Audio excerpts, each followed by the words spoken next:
I've been in the arts since I can remember, and I've just been really interested in building my line and building my brand and really coming on from the entrepreneurship part of the industry.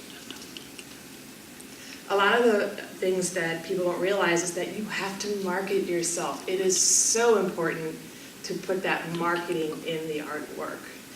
Making the brand, making the paintings, making everything is absolutely, definitely important. But if you don't market yourself, you're not going to go anywhere.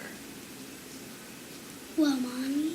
This industry is flooded with creative, fantastic, amazing artists. And the media platforms that we have today have given everybody a voice. So it's so competitive. So it's really important to set yourself apart. And a lot of the things that you need to do are just from the very bare basics. Meeting people, talking to people, putting your face to a name so people recognize you and want to work with you. Bringing that human aspect into a very technological industry. So one of the things I like to do is walk through some of these towns, these historic areas, main streets, and really go in and introduce myself, introduce them to my line, to my products. And notice that I'm saying my line, my product, my brand. These are things that really you need to do, and they're more of the marketing aspect of selling artwork. Important things about selling artwork is something that Kenneth Perry told me. He studied with Salvador Dali, who's one of my heroes, and he's an amazing artist in and of himself. Is if you want to sell a painting, it's as simple as, would you like to buy a painting? It doesn't have to be that complicated. And we're so afraid of all these things that we have to put ahead into actually selling the piece. And one other thing that I've learned along the way is never give away your work. Always have some type of monetary value to it. So for example, if you wanted to donate your work to a cause to raise money, that's kind of the little gray area there I would think would be okay, but you're going to attach a value to the piece. And then when they auction it off, there's that money coming in that builds the power of the piece.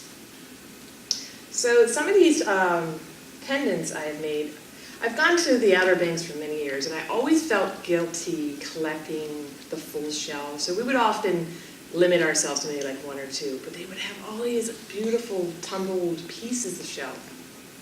And I always thought, wow, that would be really cool to put them in some type of pendant. So for the longest time, I was trying to figure out, how can I get those pieces stabilized in metal? Because I've done wire wrap, I've tried soldering, things like that.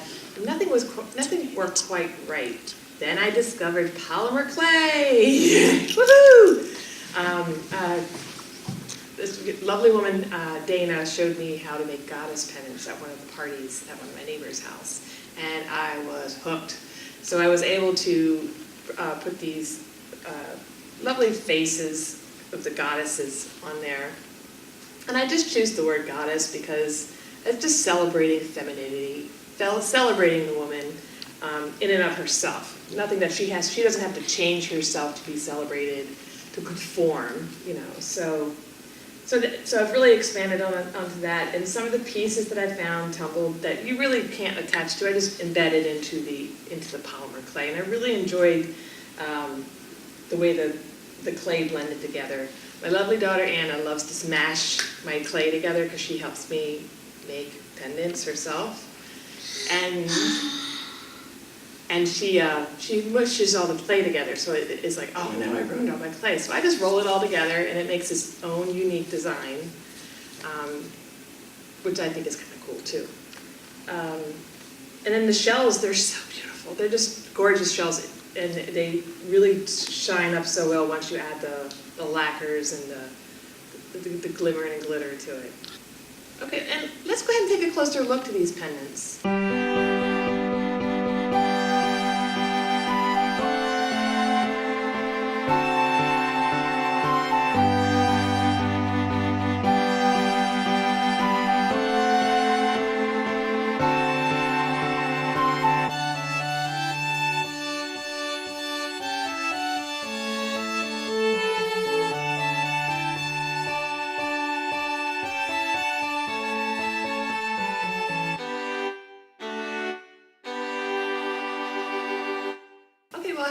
that, we're going to take a break and be right back.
That I enjoy doing or have to come out of me, as some artists like to think, is drawing, painting. Here is my painting called Lost in Crescendo, and this is really celebrating the mood. You see these musicians, these serene looks on their faces as they are just lost in making amazing music. One of my critics felt that this reminded her of Alicia Keys when she was playing music, and honestly, I may have been listening to that when I painted it. The original painting is 3 feet by 6 feet, and I have prints available on my site. And one of my critics said that it reminded her of a scene in The Secret Life of Bees with Alicia Keys when she was playing the violin and really just lost in that music. So this painting was really inspired by classical music. There was a time in my life, in my young life, when I had a choice of a TV or a record player stereo. So I went with the record player stereo, and I am so glad I did. I just discovered classical music. Fantasia, the Walt Disney film, was something that kind of tied me into that, and it's just such a joy, such an amazing experience, really enjoying that music. One of the great things, if my parents were music lovers, my father had mountains of records that we would just sit around and listen to and discover all these different musicians. And my husband, he's got the addiction of the record vinyl as well. So we definitely appreciate the music. And a lot of times the arts, it's not just painting, it's the musicians, it's the actors, it's the writers, so a lot of the muses have many outlets, not just one. But this painting, it really was inspired by Beethoven. I always found Beethoven such an amazing musician because he lost his hearing. And I can't imagine losing a sense that's so tuned into the art you create. So this piece is really celebrating his Symphony No. 6. This was also inspired by one of his great symphonies. And you really just get lost in the music. And that's kind of what I was trying to portray, adding a human element with the portrait of the woman. And she really just came to me. Sometimes you gotta let it happen and not be so technical about everything. And that's one thing that I like about being a self-trained artist versus going into a college and having those strict guidelines put on you. I hope you like this painting, and I'd love to show you some more. Why don't you guys come along with me?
painting in my series C Music is Celestial Muse.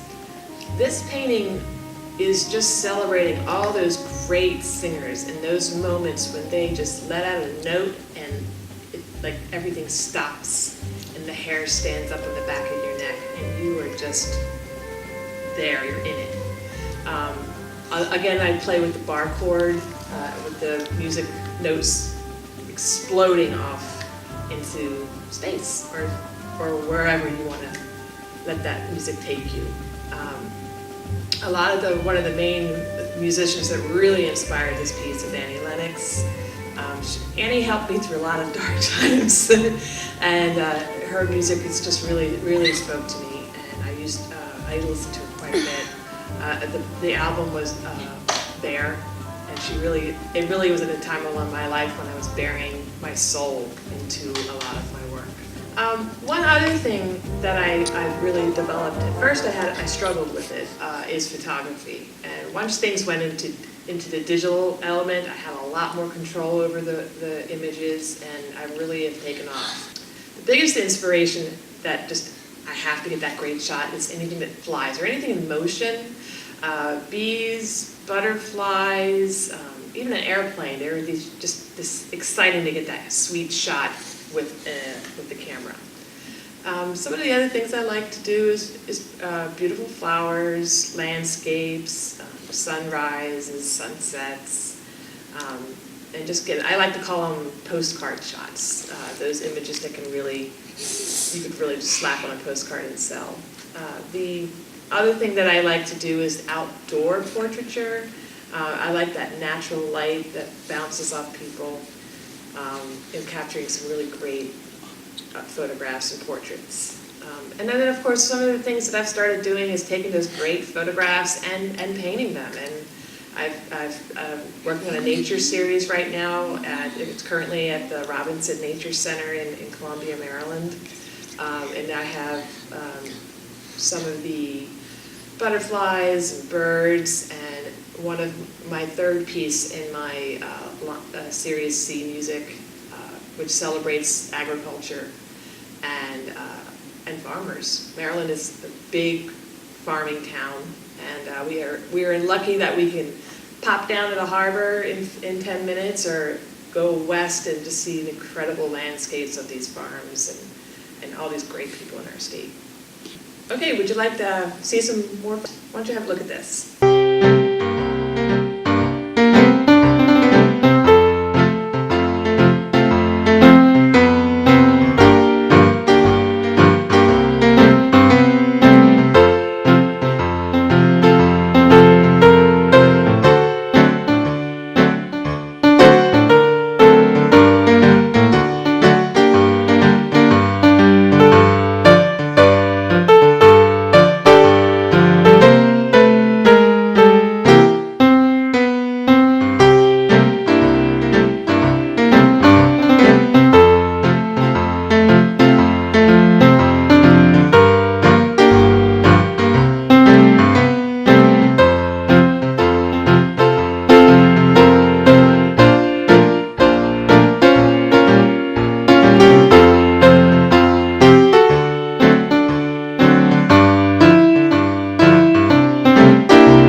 Thank you for taking a look at that. And when we get back, I'm going to have a surprise guest.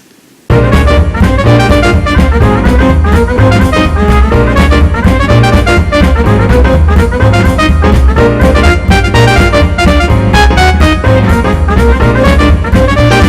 morning. Welcome to my restaurant.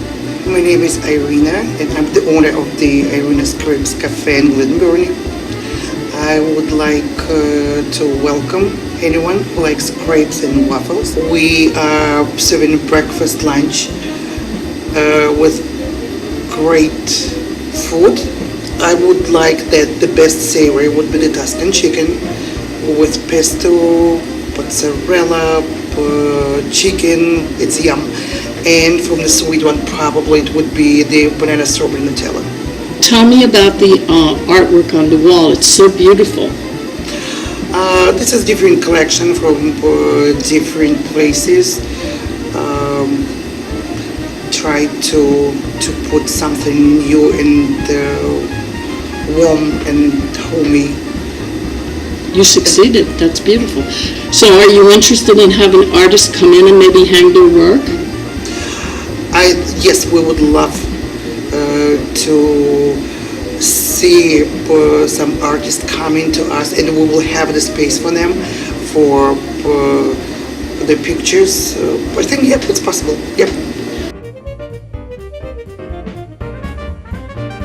Hi, top of the morning. We welcome you in Irina's Crepes Cafe in the heart of Glen Burnie. You're more than welcome. Come in to try our crepes and waffles. Everything tastes delicious. We are on social media. It's irinascrepescafe.com. We have Instagram page, Facebook. Hope to see you soon.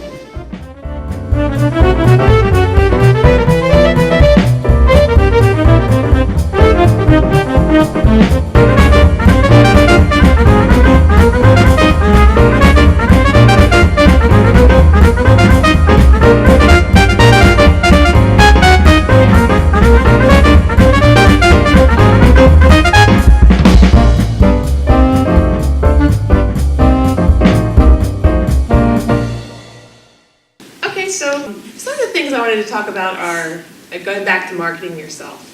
It's very important to get your images out there in any element. Some people would be like, well, I want it to be this certain way, or I want it to be under this line. The more your stuff is out there, the more chances you'll be able to see. The more ways you're going to learn who your patrons are going to be. So one of the best experiences I had was going to the Arbutus Arts Festival this year. I was able to see a variety of different people. Some people liked it, some people didn't. Some people were like, didn't understand the pieces, but it gave me a lesson of learning my demographic of who I'm going to work to sell to. And I'm going to expand on that as we go into the season, but learning about how to get your art in those art crafts festival is definitely important. It's something that I was happily surprised, and I'm so glad I did it. And here, we're going to cut to a place, let's start again. And I currently have the ongoing exhibit at the Robinson Nature Center in Columbia, Maryland.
Again, getting your stuff out there, it's important to just really reach out to different markets that you didn't think you would maybe want to do.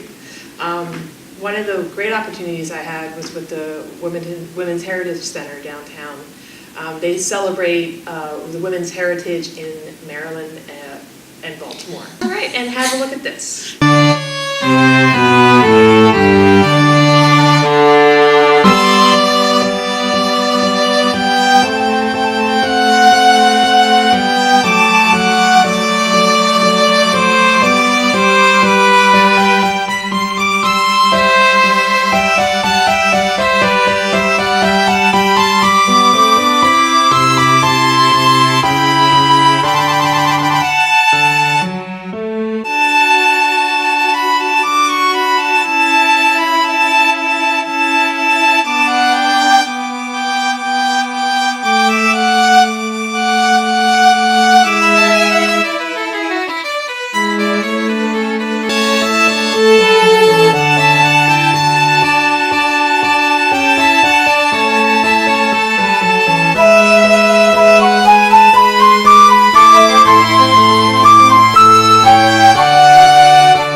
starting in about 1 minute. Thank you.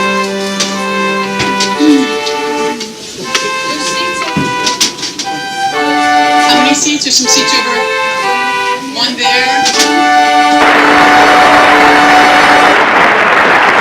Hi, my name's Eleanor Tryon. I usually go by Ellie. That's what people call me. And I'm an artist.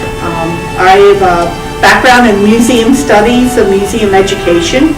So that's how I got introduced to the Maryland Women's Heritage Center, is through my working for museums. They had come to the Baltimore Museum of Industry when I was the director of education there. So the next thing I know, I'm working for the state of Maryland to help the ladies develop a Maryland Women's Heritage Center. So I do what I can to help them, when I can. But since retiring from the state, I've been focusing on my artwork and doing pet portraits and making donations to no-kill shelters. I want to thank Loretto for helping put this together, and Diana of the Maryland Women's Heritage Center, Chrissy for, she said this. This is Chrissy's. This is beautiful jewelry she makes. So, and it's very, I should say, eco-friendly. This is a piece of oyster shell, very Maryland, and then her design on top of it. So I'm hoping some people come on in and look at what we're doing and look at Chrissy's jewelry and her artwork, which is very, very good, very nice. And so I thank you for all listening to me ramble on.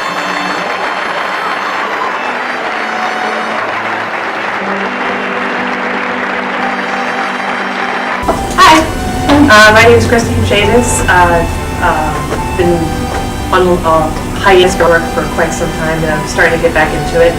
I specialized in portraiture and some other thematic paintings.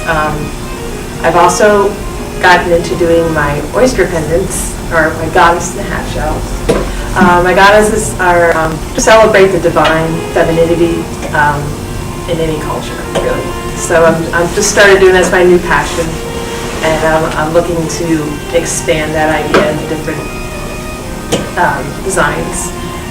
I also have gotten into knitting. The Pussy Hat movement was something that I was inspired by, so we made a lot of these pussycat hats. And whatever your political affiliation, it definitely is something that's going to make history, or has made history. So that's something I was pretty proud of being a part of. So I'm here with my mom Loretto and Ellie and Donna, and we've all come together to work together as artists, writers, video makers to resources to raise money for animals. I work with PetSmart, and they made a generous donation, and all my fur babies are from PetSmart. I adopted them from there. I have 3 cats, and we have Pepper, Sal, and Mary Jo. And then the previous generation, I'm all about adopting animals instead of getting breeders and things of that nature. And I'm a big fan of rescuing any animal. I'm a cat person. So we definitely appreciate anybody coming out to look at our wares, and proceeds of any sales today goes to the Women's Heritage Center. And Diane, thank you so much for coming in today. And as well as the various charities that we're working with. I have the National Humane Society part of my Facebook link tonight to try to raise some funds as well. All right. Thanks so much for coming out tonight. One thing I wanted to touch on is being younger and being an artist and being older and being an artist has really taught me about how important it is to have confidence in yourself. You're going to hear a lot of no, okay? But you've got to surround yourself with the right people who build you up and don't build you down. And don't forget, don't build other people's down. You don't need to step on somebody to climb up. Some of the things that I've learned now, after 40, is that you're going to hear no a lot. And being 40 and hearing no and being 20 and hearing no, there's a huge difference. When you hear no at 20, it goes right to your heart, it defeats you. But when you're 40 and hear no, you can turn it around. And what I like to say is turn that no into an on. And when you hear no against something, you need to work on that, or you need to get on board. Turn it around. Because you go into a museum and see all the different varieties, all the different styles of work that's in there. So your style is right for somebody. You just gotta find the right somebody. Okay? Okay, well, don't go anywhere. We'll be right back.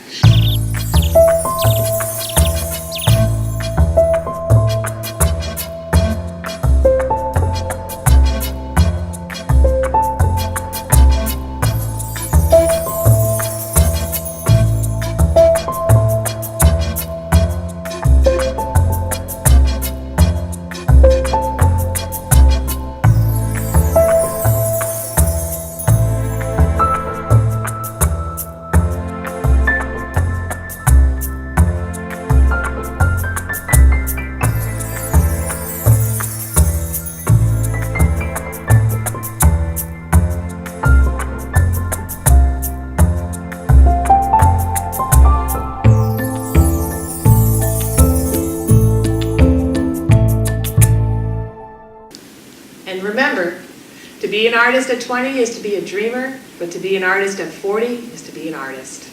So thanks again for joining me today, and hopefully we can see you again on To Be an Artist.